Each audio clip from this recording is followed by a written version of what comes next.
Hello friends, मैं हूं advocate Pradeep Pandey और आपका स्वागत है आपके अपने यूट्यूब चैनल कानूनी बात पे।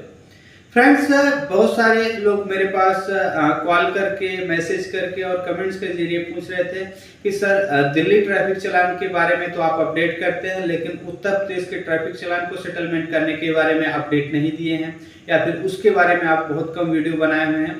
तो फ्रेंड्स, मेरा ये वीडियो जो है उत्तर प्रदेश के चालान को सेटलमेंट करने के लिए डेडिकेटेड है।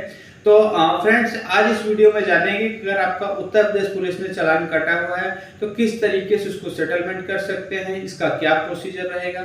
तो फ्रेंड्स, वीडियो को शुरू करते हैं और स्टेप बाय स्टेप समझते हैं कि किस तरीके से हम चालान का सेटलमेंट कर सकते हैं।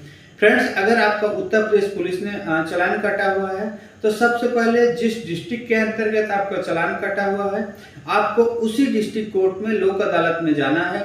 ऐसा नहीं है कि मान लीजिए आपका गाजियाबाद में चालान कटा हुआ है तो आप मेरठ में जाके सेटल कर सकते हैं, या लखनऊ में चालान कटा हुआ है तो उसको आप नोएडा में आके सेटल कर सकते हैं। आप बेसिकली बिल्कुल क्लियर हो जाइए, जिस डिस्ट्रिक्ट में आपका चालान कटा हुआ उसी डिस्ट्रिक्ट की कोर्ट में आपका चालान का सेटलमेंट होगा, किसी और डिस्ट्रिक्ट में नहीं होगा।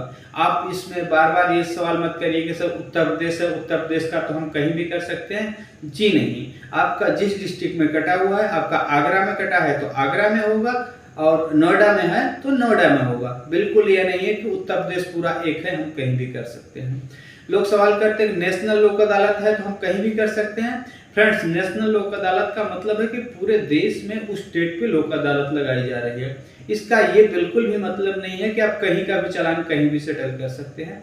लॉ प्रोसेस सेम ही रहेगा, उसमें कोई चेंज नहीं होगा, चाहे लोक अदालत हो या नेशनल लोक अदालत या कोई स्पेशल लोक अदालत लगी हो या ट्रैफिक लोक अदालत लगी हो। ठीक है, तो बिल्कुल क्लियर रहे।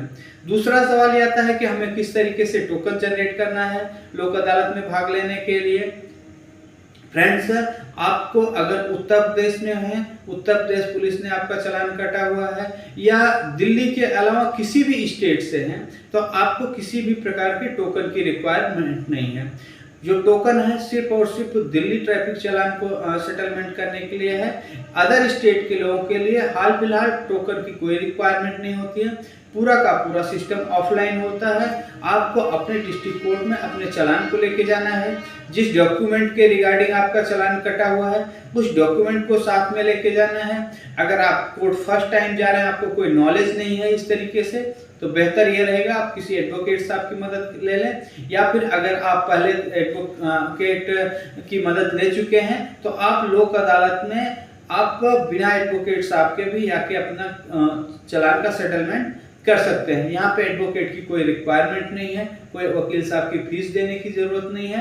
हाँ, लेकिन बेहतर ये रहेगी अगर आपने कभी ऐसा नहीं काम किया हुआ है तो एक बार आप वकील साहब की मदद ले लेंगे तो आपका चालान अमाउंट और भी कम हो जाएगा।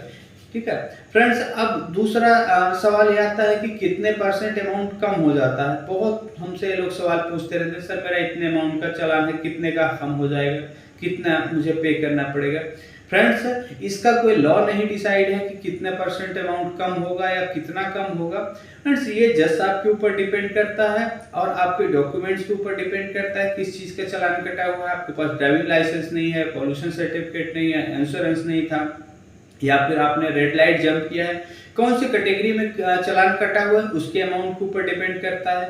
क्या वो डॉक्यूमेंट्स आपने रेडी कर लिए हैं, नहीं कर लिए, अगर पहले नहीं था तो अपनी भूल को सुधार कर लिए, नहीं किए, ये बहुत सारी चीजें मैटर करती हैं। उसके बाद ही हम बता सकते हैं कि कितना अमाउंट कम होगा, और सब कुछ फाइनली जज साहब के ऊपर डिपेंड करता है। तो ये बिल्कुल भी कोई इसका कॉन्सेप्ट नहीं है कि कितना परसेंट आपको पे करना है। फ्रेंड्स, चालान इसीलिए काटा जाता है ताकि लोग अच्छे तरीके से अपनी जान की सुरक्षा रखें और दूसरों की जान की सुरक्षा रहें। इसलिए नहीं काटा जाता है कि लोक अदालत लगेगी और अमाउंट आप कम करा के माफ कर लेंगे और रोड पे हुड़दंग करते रहेंगे। तो फ्रेंड्स, मेरा सभी से यही सलाह है कि अगर आपका ट्रैफिक चालान कटा हुआ है तो आगे से इन चीज़ों का ध्यान दें कि दोबारा आपके चालान न कटे। आप अपनी भी लोगों की सुरक्षा का ध्यान रखें। एक बार जाइए और कोर्ट से रिक्वेस्ट करिए कि मेरी ये गलती थी। फॉर एग्जाम्पल, आपने ड्राइविंग लाइसेंस के बिना ड्राइव कर रहे हैं तो आप ड्राइविंग लाइसेंस अप्लाई करिए, ड्राइविंग लाइसेंस लीजिए, उसके बाद चलिए। आपका पॉल्यूशन सर्टिफिकेट नहीं है तो 100 रुपए का पॉल्यूशन सर्टिफिकेट बन जाता है, आप पॉल्यूशन सर्टिफिकेट बनवाइए। 10,000 रुपए का पॉल्यूशन सर्टिफिकेट ना होने पे पेनाल्टी लगती है, आप ऐसा काम क्यों करते हैं। ठीक है, तो इस तरीके से ऐसा नहीं है कि आप रेड लाइट जंप करने के लिए हैबिचुअल हो जाए। तो ये चीज़ें गलत हैं और गलत को बढ़ावा देना किसी भी तरीके से सही नहीं है। चाहे वह लोक अदालत के ज़रिए लोग उसका मिसयूज कर रहे हैं या फिर वकील साहब के ज़रिए आप ये मिसयूज किया जा रहा है कि अमाउंट को कम करा दिया जाए किसी तरीके से और आप अपनी आदत को ना सुधारें। हाँ, कोई कमज़ोर गरीब मजदूर वर्ग के लोग हैं जिनका गलत चालान कट गया, कोई प्रॉब्लम में है, ठीक है, उनके लिए ये है कि आप नहीं पे कर सकते हैं और अपनी गलती को सुधार कर रहे हैं तो बिल्कुल हो जाएगा। तो फ्रेंड्स, अगर आप अपने ट्रैफिक चालान को सेटलमेंट करना चाहते हैं, उत्तर प्रदेश में है या उत्तर प्रदेश के अलावा किसी भी स्टेट में है, दिल्ली के अलावा, तो आपको किसी भी प्रकार का कोई भी टोकन की रिक्वायरमेंट नहीं है। आपको पूरा का पूरा ऑफलाइन सुविधा है। आप एक सिंपल सा एक एप्लीकेशन लिखेंगे, अपने डॉक्यूमेंट्स आप लगाएंगे और साथ में जो चालान की कॉपी लगाएंगे और जज साहब से जाके अपनी रिक्वेस्ट करेंगे, अपना सिचुएशन बताएंगे कि किस सिचुएशन में आपका चालान कटा हुआ है। अगर आपका गलत चालान कटा हुआ है तो आप जाके उसको बताएंगे कि मेरा पास ये सारे डॉक्यूमेंट्स अवेलेबल हैं, उसके बाद भी उस समय मैं नहीं दिखा पाया था या फिर मेरे पास अवेलेबल नहीं था, चालान कट गया था जबकि मेरे पास ही डॉक्यूमेंट्स हैं। तो आपको वहाँ पे अमाउंट कम हो जाएगा। जज साहब आपकी समस्या को बिल्कुल समझेंगे और उसके हिसाब से अपना निर्णय देंगे और आपका अमाउंट वहाँ पे कम हो जाएगा। उम्मीद करता हूँ फ्रेंड्स आपको हमारे वीडियो से आपको काफ़ी हेल्प मिलेगा और आप अपने चालान को आसानी से सेटलमेंट कर पाएंगे। अगर आपको हमारा वीडियो अच्छा लगा तो ज़्यादा से ज़्यादा लोगों तक शेयर करें इस वीडियो को, चैनल को सब्सक्राइब करें। धन्यवाद।